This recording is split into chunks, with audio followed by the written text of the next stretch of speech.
Joining me now is Jonathan JSP Pearce, who picked up a UD win over Christian Rodriguez at UFC Vegas 48. Jonathan, how are you? I'm doing good. How y'all doing? Really well. And it's nice to talk to you again. And that was a tough fight over a gritty, durable opponent. Was that fight as tough as you thought it would be? Did you expect it to be that tough? When I got out of the fight, I was throwing up a little bit, and I think I had some hydration issues, after the fight. So after I cut my weight, I don't think I drank enough water going in, and caused me to have a lot harder fight. But sometimes that happens, and it was nice to know that I could perform under all those things.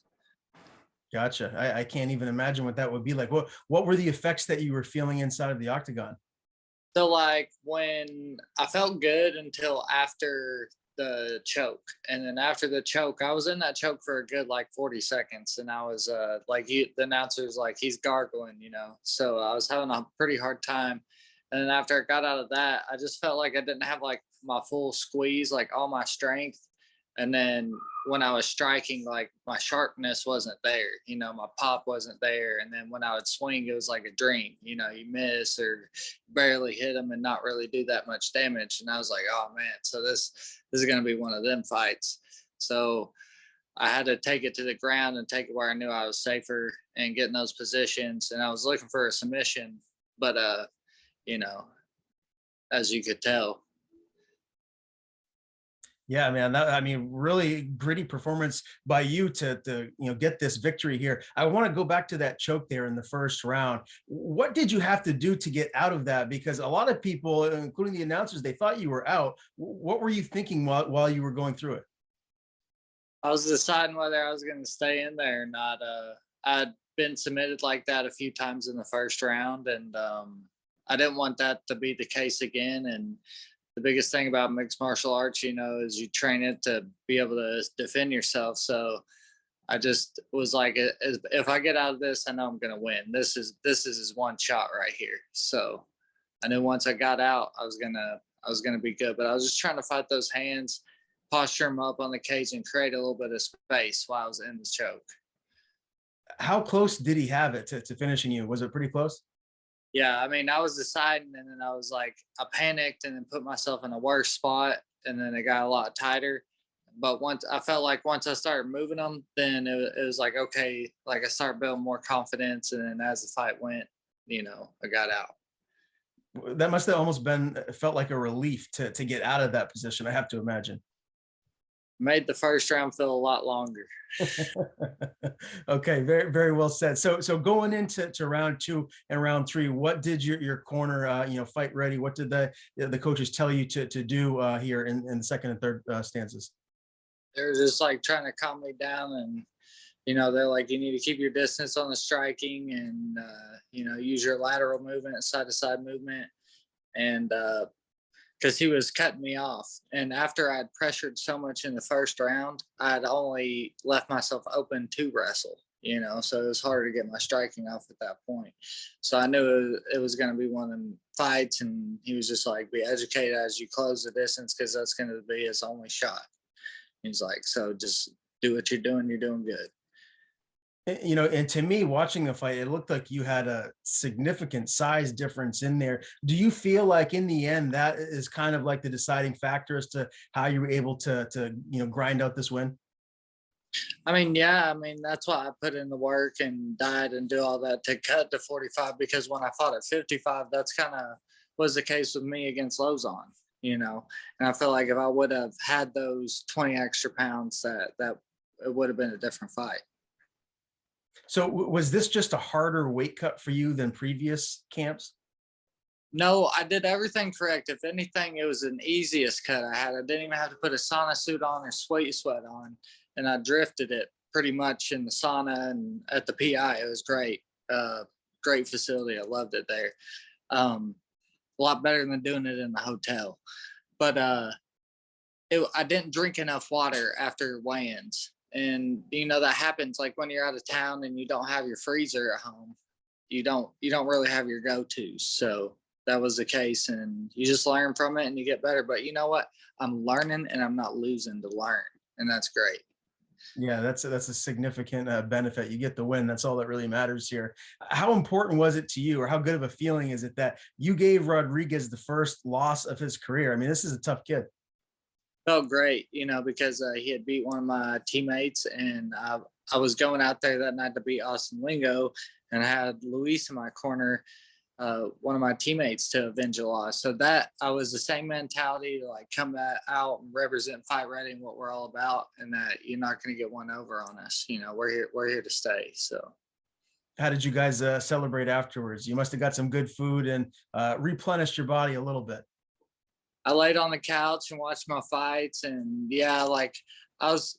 They were questioning me if I wanted to go to the hospital, but I got a chewable tablet in me, and I was good to go after that.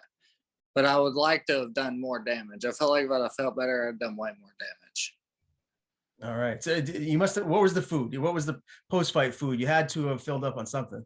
Cheesecake Factory, always go to. I recommend the French dip burger, and then go for a cheesecake. And then, like, if you like any type of fruit, I like strawberries, so I kind of go for the strawberry cheesecake. Okay, I love it. Cheesecake Factory. That's a nice suggestion. Did you get a chance to talk to Christian at all after the fight? And is this something where I'm sure an immediate rematch is not anything that the UFC is considering, but down the line, this really was an interesting fight. Do you feel like it would be something that you'd entertain if you guys aligned where it worked out and made sense? If he knows that I had a bad hydration, and then I took it on 7 days notice, not knowing who my opponent was, like, come try me again at 45. Like, you're not going to want that. None of these guys are going to want that. That's why they're not calling me back out. That's why they're backing out. This is the second time they backed out. So, I mean, to me, I'm just taking my time, enjoying the ride. We're going to get 4 here pretty soon come June. Okay, I love it. And the post-fight interview, I thought was classic, man. When they asked you, who would you like to fight next? You turned to your coaches and asked your coaches who is next. Was that pre-planned, or is that just organic? That's organic. That's me. But the thing is we had a name, but we're gonna wait and see it out, because say I get the name and I train for him and then he backs out just like this guy. So we're gonna focus on JSP. We're gonna get better at everything I'm good at and the areas that I'm weak at, and we're gonna show them a whole new version. They're gonna be training for that version, and we're gonna have a 2.0 coming. So. Okay. I love it. And the woo in the cage afterwards, is that your Ric Flair? Is that kind of like your homage to Ric Flair? Oh yeah. Oh yeah, that's my thing. Okay. So you're a pro wrestling guy. Is Ric Flair on your Mount Rushmore pro wrestlers? Man, I wasn't a huge fan of it. I just love the mentality of it and look back at it and just like love the energy of it. And I think I'm really doing it in real life. So like I enjoy their contributions to it, and I'm just gonna carry it on. Okay. And when you look at the featherweight division right now, obviously Volkanovski is going to be taking on Chang Sung Jung at UFC 273. I feel like a lot of people feel like, Volkanovski is going to run through him. How do you see this fight going? What's your prediction for that one? Everybody thought that the 25 title that Figueiredo was gonna lose. So, and he had never beat him until he came to our camp. So I don't know if that speaks for anything. Last time I went in the gym, John Jones was in there. So come holler at us at Fight Ready. We know what's up. Yeah, and talk about Fight Ready. I mean, Figueiredo was there. You have Henry Cejudo. You mentioned John Jones. What is it like there day to day on the mats? It's like pretty cool, because I've never met any of these guys, and now they're like joining with us and training with our team. So I'm like, well, I might be at the right place. I might be doing the right thing. So, and I've really believed in it all. Like, since I've came out here, I wouldn't leave my family and everything I know and everything I got to come out here. So. And you're quite a bit bigger than Figueiredo, obviously the 125-pound champ. But do you get any roles with him? Are you sparring at all, or are you guys, separate partners? I think when those guys come out here for that, it's more of a private camp. And then like if there's a guy that stylistically, like I think I would match a good Max Holloway. I'm tall, I got a really good cardio, and not to mention, like, if you want some help with your wrestling, come holler at me. Because pretty good at that as well. No doubt. Well, huge win. And I know you said you're not going to call out the name right now, but time frame. When are you thinking you want to get back in there? Dude, I'm ready right now. My knees are a little scuffed up. Other than that, like I took zero damage, and my stomach issue. Other than that, like I took literally zero damage. I'm ready to go. Come call me. I'm ready to work.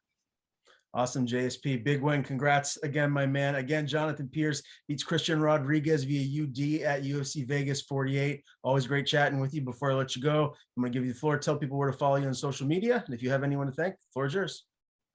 JSP MMA. That's my hashtag on everything, my handle. I want to thank Shane Rogan, Inu. They're doing great things over there. And I want to thank all my coaches at Fight Ready. I want to thank Eddie Cha. I want to thank Angel. I want to thank Santino. I want to thank Coach Chad. I mean, without those guys right there, that's my powerhouse. That's how I'm getting things done.